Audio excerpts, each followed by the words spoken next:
রুই পোস্তর জন্য আমার লাগবে রসুন অল্প করে, কাঁচা লঙ্কা, একটা পেঁয়াজ, পোস্ত আমি আগে ভিজিয়ে রেখেছিলাম, আর জিরে। এগুলো আমি সব পিষে রেডি। মাছগুলো আমি ভেজে নিয়েছি। রুই মাছ অল্প করে ভেজেছি, বেশি ভাজিনি, হালকা হালকা করে ভেজে নিয়েছি।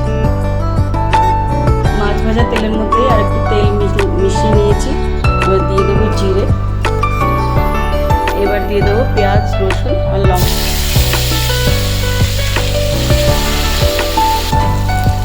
পেঁয়াজ রসুন কষানো হয়ে গেছে, এবার আমি জিরে বাটা দিয়ে দেবো।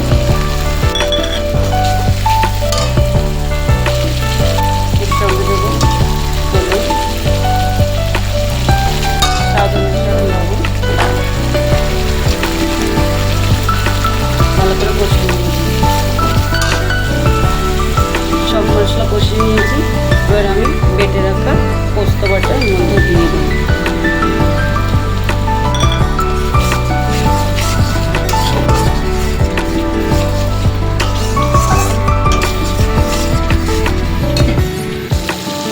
পোস্ত দেওয়ার পরে আমি বেশি সময় কষাবো না, এবার আমি জল অ্যাড করে দেবো।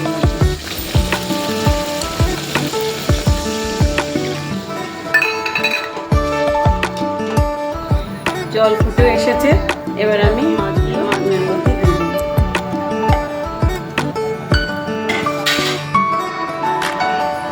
এবার একটুখানি ঢেকে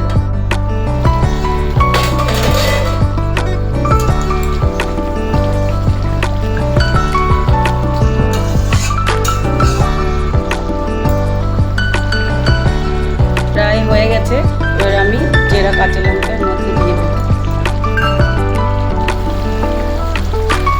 সবশেষে কাঁচা সর্ষের তেল আমি এতে ছড়িয়ে দেবো আর নামিয়ে নেব। ফ্রেন্ড, বানিয়েছি রুই পোস্ত।